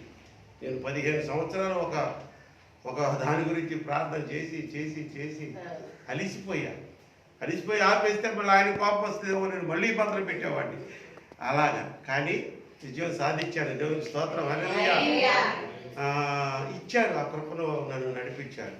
మీకు అటువంటి స్థితే ఇస్తారు, కానీ కొంచెం ఆలస్యం అవ్వచ్చు. ఆ ఆలస్యాన్ని చూసుకొని మనం పడిపోయిన స్థితిలో విడిపోకూడదు, నిరాశ నిస్పృహతోటికి విడిపోకూడదు. మంచిది, గొప్ప సాక్ష్యము. దేవుడు మరి నిర్మలమ్మ గారు మనకు తెలుసు, చాలా సీనియర్ మెంబర్స్ వాళ్ళిద్దరు, ప్రసాద్ గారు నిర్మలమ్మ గారు.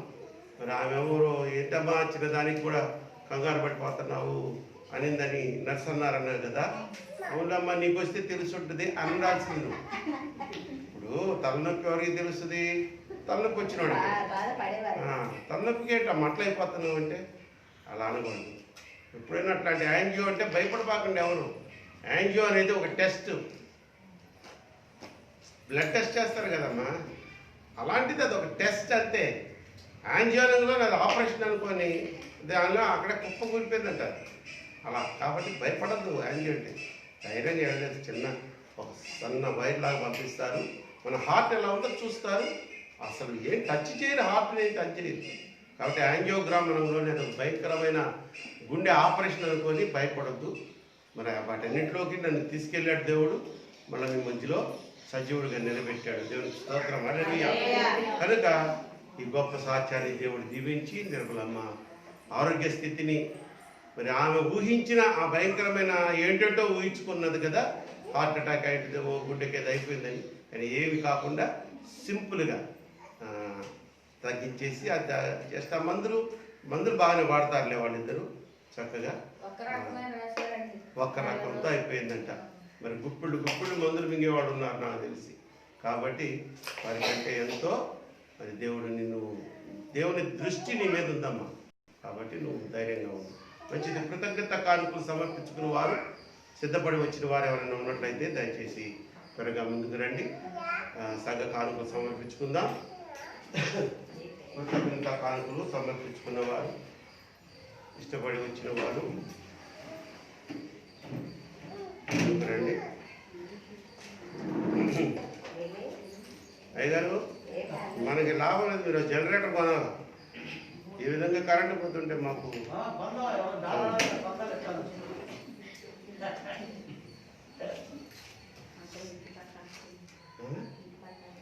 వచ్చినాయా? వండర్ఫుల్. ఇదేంటి అమ్మఒడి ఎంతమందికి వచ్చింది? ఒక్కరు చేయొద్దడంలా పుట్టు సభలు ఏది సరే, మంచిది. అమ్మఒడి వచ్చిందంట, ఇంటి పట్టాలు వచ్చినాయంట. దేవుడు వాళ్ళకి చేసిన మేలును బట్టి కృతజ్ఞతగా కానుక సమర్పించుకున్నారు. దేవుడు దీన్ని అంగీకరించి ఆశీర్వదించి నూరింతల ప్రతిఫలం మనకు అనుగ్రహించిన దాకా ప్రభు స్తోత్రం. నాయన ఇవన్నీ ప్రియకుమార్తె మా బిడ్డ సరితమ్మ జీవితంలో, మరి ప్రకాష్, మరి పండు సన్నిధి జీవితాల్లో మీరు ఒక గొప్ప కార్యం చేశారు. ప్రభుత్వం ద్వారా వారికి కొంత ఆర్థిక సహాయం అందజేశారు. అలాగే ఇంటి పట్టాల విషయంలో కూడా మీరు ఒక గొప్ప కార్యం చేసినందుకు కృతజ్ఞతగా సమర్పించిన కానుకలు మీరు అంగీకరించి స్వీకరించి నూరింతల ప్రతిఫలము ఆశీర్వాదం దయచేయమని యేసు నామములో ఈ ప్రార్థనను సమర్పించి బ్రతులాడి వేడుకొనుచున్నాను నా పరమ తండ్రి.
మంచిది. ప్రియమైన దేవుని బిడ్డలారా, మరొక నూతన సంవత్సరంలో ప్రవేశించాం కాబట్టి ఒక ప్రకటన చేస్తున్నాను, ఒక ప్రశ్న కూడా వేస్తున్నాను. మరి సంఘానికి మంత్లీలు కడుతున్నారా మీరు? మంత్లీ అనేది ఒకటి ఉంది తెలుసా? సెక్రటరీ గారు లేచి నిలబడండి. వస్తున్నాయా మంత్లీలు? పడిపోతే మళ్ళీ లేస్తారులే. వాక్యం అదే కదా. అదే ఏంటంటేనమ్మా, మన సంఘానికి ప్రతి నెల ఏదో ఖర్చు ఉంటుంది కదా. ఇప్పుడు ఆ మూత పగిలిపోయింది. ఒకప్పుడు 90 రూపాయలు ఉండేదిరా, మొన్న 350 రూపాయలు తీసుకున్నాడు. రేట్లు అట్లా పెరిగినాయో చూశారు కదా. మాంసం ఒకప్పుడు ఎంత ఉండేదమ్మా? 250 ఉండేది వేట మాంసం. ఈరోజు 800 నిర్దాక్షిణంగా తీసుకుంటున్నారు. అయినా మనం తెచ్చుకొని తినేస్తున్నాం కదా. దేవుని మందిరానికి కూడా చక్కగా దానికి తగ్గట్టుగా గుప్పిలు విప్పాలి కదా. మందిరానికి ప్రతి నెల ఇంతని, దానికే ఫీజు కాదు, ఇది ఫీజు కాదు. మీ దేవుడు మిమ్మల్ని ఆశీర్వదించిన కొలది కంపల్సరీగా ప్రతి కుటుంబం తరపున మీ ఫ్యామిలీలో 5 మంది ఉంటే 5 మంది తరపున ఒక కానుక ఆయన గారికి ఇచ్చారంటే, సెక్రటరీ గారికి మీకు రిసీట్ కూడా ఇస్తారు చక్కగా మంత్లీ కట్టారు. అది మాత్రం నిర్లక్ష్యం చేయదు. ఇకపోతే చివరిగా అప్పుడు సంఘ కానుకలు ఉన్నాయి కదా. సంఘ కానుకలు 10 ఏళ్ల నాటు నేను 10 రూపాయలు వేసాను, ఇప్పుడు కూడా 10 రూపాయలు వేస్తున్నానంటే అస్సలు మనకి చెప్పుకునే దానికే బాగలేదు కదా. బాగుందా శాంతి? నీ చిన్నప్పుడు రూపాయి ఇచ్చి పంపించుంటారు సండే స్కూల్కి. ఇప్పుడు సరే నిన్ను తీసే, ఇప్పుడు నీకు రూపాయి ఇచ్చి పంపించుంటాడు మీ నాన్న చిన్నప్పుడు సండే స్కూల్కి. ఇప్పుడు నీకు బిడ్డ పుట్టాడు, వాడు రేపు 1 సంవత్సరం 2 సంవత్సరాలు అయితే సండే స్కూల్కి వస్తాడు. వాడికి ఎంత ఇచ్చి పంపిస్తావా నువ్వు? నేను అడిగేనని చెప్తున్నాను. అది కూడా 10 రూపాయలు ఇస్తా, అది కూడా పెద్దగా చెప్పడంలా. అంతేవాదండి, నీకు రూపాయి మీ నాన్న ఇచ్చాడంటే ఇప్పుడు వాడికి 100 రూపాయలు ఇచ్చి పంపించాలి. నువ్వు వాడికి అలా అలవాటు చేయాలి. మీ నాన్న రూపాయి వేసి నువ్వు రూపాయి వేసి వాడు రూపాయి వేస్తే ఎప్పటికమ్మా సంఘం బలపడేది? అంటే కొంతమంది ఎందుకు పాపం నిజంగా తెలియకే ఈ విధంగా ఎంకరేజింగ్గా మాటలు చెప్తేనే నిజమే కదా అని ఒకసారి థింక్ చేస్తారు. మీరు థింక్ చేశారా? కానుకలు పెరిగినట్టే లెక్క. మేమేదో పోషింపబడాలని మిమ్మల్ని అడగట్లేదు. మీకు తెలుసు మీరు దీవించబడాలని. ఆ డబ్బు మేమేం చేసుకుంటాము? ప్రసాద్ గారు ఏం చేసుకుంటాడు, నేనేం చేసుకుంటాను. కానీ మీరు గుప్పులు విప్పి కానుక విచ్చారా, మీ కుటుంబాలు అద్భుతంగా ఆశీర్వదించబడతాయి. అలాగా ఆశీర్వదించబడిన వాళ్ళు పరిశుద్ధ గ్రంథంలో అనేకులు ఉన్నారు. ప్రాక్టికల్గా మన మధ్యలోనే అనేకులు ఉన్నారు. కనుక బిడ్డలారా, నూతన సంవత్సరంలో నూతనంగా మీకు చెప్పమన్నట్టుగా దేవుడు ఎందుకో ఈ ప్రేరణ కలిగజేసాడు. కనుక లాస్ట్ ఇయర్ అంతా నువ్వు 10 రూపాయలు వేసి ఉంటే ఇక 10 ఆపే 20. ఆ 20 రూపాయల నోట్లు మోడీ గారు బ్యాన్ చేయను గాక. మోడీ గారు బ్యాన్ చేయను గాక. ఓన్లీ 50 కూడా వద్దు, అన్ని 100 చేయను గాక. నా కూతురు అప్పుడు ఇట్లా అంటుంది గాలి, నీకు ఇస్తాను తల్లి. సునాయాసంగా వారంలో 4-5 సార్లు చికెన్ తెచ్చేస్తున్నాం, మటన్ తెచ్చేస్తున్నాం. వారంలో ఒకసారి దేవుని సన్నిధికి వచ్చినప్పుడు మనస్ఫూర్తిగా హేబేలులాగా కయ్యూలాగా కాకుండా మంచి అర్పణ. మొన్న ఒకసారి ప్రసాద్ గారు అన్నాను, సార్ తారగారు చిరిగిపోయినట్లు వస్తున్నారండి అని. చాలా దారుణం కదమ్మా. మంచి నోటు ఉన్న వాటిలో బెస్ట్ నోటు తీసివేయాలి. అది కూడా మీరు జాగ్రత్త. కాయిన్స్ అనేది మర్చిపోండి. చెప్తున్నా, చిల్లర పడితే నాకు దాదాపు చెప్పేయండి ప్రసాద్ గారు. కాయిన్స్ మర్చిపోండి. మీ పిల్లల చేత కూడా ఎంచుకోండి కాయిన్. దేవుడికి అసఖ్యమైంది రూపాయి బిళ్ళ. కాబట్టి మీరందరూ వరానికి ఇచ్చే కానుకలు మనస్ఫూర్తిగా చక్కగా గుప్పులాగిన మీకు ఆత్మ ప్రేరణ దేవుడు కలుగు చేయనుగాక. సంఘం అభివృద్ధి పరచబడుగాక. సంఘ అవసరాలు ఎలా తీరుస్తున్నాడంటే దేవుడు అద్భుతంగా తీరుస్తున్నాడు. అద్భుతం, అమోఘం. అది చెప్పనసఖ్యం కాదు. మన ఈవినింగ్, ఆదివారం ఈవినింగే కదండి మీటింగ్ వేసుకున్నాం. ఈ ప్రాంగణం ఫిక్స్ అయిపోయింది. ఒక పర్మిషన్ కోసం ఆగాము. లెటర్ పెడుతున్నాము. ఏమో టెన్షన్ ఉండదు, రేపు వేసుకుంటామంటే ఎవడ ఫిక్షన్ చేస్తారు, మాసంతో మేము వేసుకుంటామంటే. అయినా అధికారులకు తెలపాల్సిన బాధ్యత ఉంది కాబట్టి తెలుస్తున్నాం. కనుక ప్రియమైన దేవుని బిడ్డలారా, మీరందరూ కూడా ఇక్కడ వర్క్ జరిగేటప్పుడు వచ్చి కాస్త పర్యవేక్షణ, మీరేమి డబ్బులు పెట్టద్దు, మీరేమి పనులు చేయదు, వచ్చి చూసి కాసేపు అట్లా ఎంజాయ్ చేయండి. సరేనా? లేచి నుంచుందామా? మంత్లీల గురించి చెప్పాను, అంటే నెల కానుకల గురించి చెప్పాను. అలాగే మీ యొక్క ఈ సంఘ కానుకల గురించి కూడా చెప్పాను. మీరు వాటి గురించి తీవ్రంగా ఆలోచించి మిమ్మల్ని మీరు ప్రశ్నించుకొని మీ అంతరాత్మ ఎలా మిమ్మల్ని నడిపిస్తే ఆ విధంగా కానుకలు ఇవ్వడంలో మీకు ఉపయోగపడండి. ప్రసాద్ గారు నాకు చెప్తారు నెక్స్ట్ వీక్ ఎంత వచ్చిందని. ఎఫెక్ట్ కనిపించాలి కదా. స్తోత్రం చెప్తాము. హల్లెలూయా. ప్రభువా స్తోత్రం. నాయన ప్రార్థన చేసి ప్రారంభించిన ఈ 3వ పునరుద్ధాన దినపు కూడికలో మమ్మల్ని ఎంతగానో నడిపించారయ్యా. మీ ఆత్మ మాకు దయచేశారు. మీ ఆత్మ జ్ఞానాన్ని మాకు అనుగ్రహించారు. మీ ఆత్మ తాకిడిని మేము అనుభవించే రీతిగా మీ కృప చూపించారయ్యా. Yes my lord. చిన్నమందా భయపడుతుంది. నేను మీ పక్షంగా ఉన్నాను. నన్ను చూస్తూ ముందుకు సాగిపోతాయినా కానీ ప్రవచనాత్మకమైన వాగ్దానాన్ని ఇచ్చినందుకు స్తోత్రాలు. నూతన సంవత్సరంలో నూతన క్రియలు చేయబోతున్నటువంటి గొప్ప దేవ, అనేక దినములుగా ఆశపడుతున్నాం నాయన. ఈ ప్రాంగణంలో ఒక రేకులతో షెడ్ వేసుకొని అది రేకులకు ఉపయోగపడే రీతిగా మలుచుకోవాలని కొన్ని సంవత్సరాలుగా నా తండ్రి, మా పితరులు కూడా నా తండ్రి పెద్దలు మరి దైవజనులు ప్రార్థన చేశారు. కానీ ఆ కార్యక్రమాన్ని పూర్తి చేసుకోగలిగినటువంటి నడిపింపు, ఆర్థిక స్తోమత, ఆ సమృద్ధి మీరు ఇంత కాలానికి ఇచ్చినందుకు మీకు కోటి కోటి కృతజ్ఞతలు స్తుతిస్తున్నాను. ఆయన జరగబోతున్నటువంటి పనులన్నింటినీ ఆశీర్వాదకరంగా జరిగించండి అయ్యా. అది నీ డబ్బుని ఆయన నీ యొక్క మందిర క్షేమాభివృద్ధి కోసం ఖర్చు పెడుతున్నాను నా తండ్రి. ఆయన అది దోపిడీ కాకుండా, వ్యర్థం కాకుండా మీరే నడిపించండి అయ్యా. రైల్వే అధికారుల కోసం ఆ యొక్క పర్మిషన్ కోసం మరి సంఘ పెద్దలు, రైల్వే ఉద్యోగస్తులైన రాజ్కుమార్ గారు, మరి కృష్ణారావు గారు, ప్రసాద్ గారు ఒక లెటర్ రాసుకొని అధికారులు కలవబోతుండగా ఆ సమయంలో మీరు అక్కడ ఉండి మీ ఆత్మ కార్యం జరిగించండి. అధికారుల మనసును మార్చండి. వీరి మీద కనికరము, దయ కలిగించండి. ఏ ఆక్షేపణ లేకుండా మేము నిర్మాణము కొనసాగించుకున్నటకు మార్గము సారాంశం చేయండి. కృతజ్ఞత కార్యం సమర్పించిన ఈ కుమార్తెను, వారి కుటుంబాన్ని దీవించండి.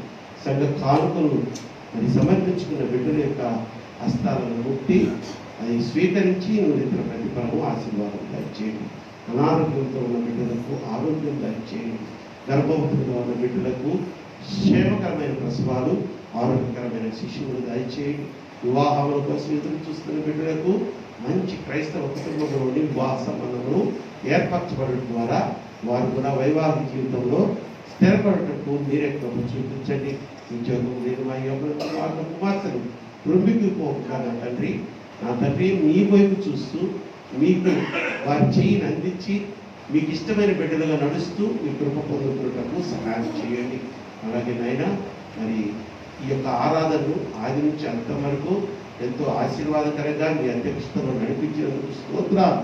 అయినా మేము ఎందుకు ఏ స్థితిలో పడిపోయి లేవలేకపోతున్నామో దానికి కారణాలు తెలియజేసినందుకు స్తోత్రాలు చెల్లిస్తూ, ఎవరు నా తండ్రి విత్తబడిన వాక్యంలోని నిర్లక్ష్యం చూడకుండా నా తండ్రి ఆ యొక్క వాక్యంలోని అంతరార్థాన్ని అర్థం చేసుకొని మీ హృదయ వేదనను నా తండ్రి, బాధలను నా తండ్రి మరి ఎరిగి మీకు ఇష్టమైన బిడ్డలుగా ముందుకు సాగిపో కృప చూపించమని కోరుకుంటూ, ఆయన శుక్రవారం ఆరాధనకు రాకుండా ఎంతోమంది నిర్లక్ష్యంగా ఉంటున్నారు. ఆయన వారందరినీ బిడ్డలు ప్రేరేపించి శుక్రవారం ఆరాధనకు కూడా రావడానికి కృప చూపించమని కోరుకుంటూ, ఇదిగో ఆన్లైన్లో ఇప్పటి వరకు మాతో పాటు సహకరించినటువంటి బిడ్డలు, ఈ ఆరాధనలో పాల్పంచుకున్న బిడ్డలందరినీ దీవించి ఆశీర్వదించండి.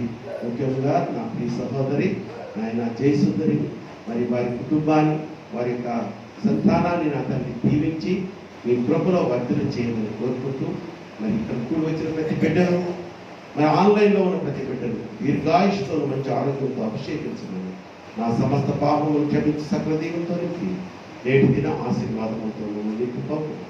మా ప్రభువును మీ ప్రియకుమారుడైన యేసుక్రీస్తు వారి నామములో ఈ ప్రార్థనను సమర్పించి ప్రతిలాడి వేడుకొచ్చున్నాను నా పరమ తండ్రి.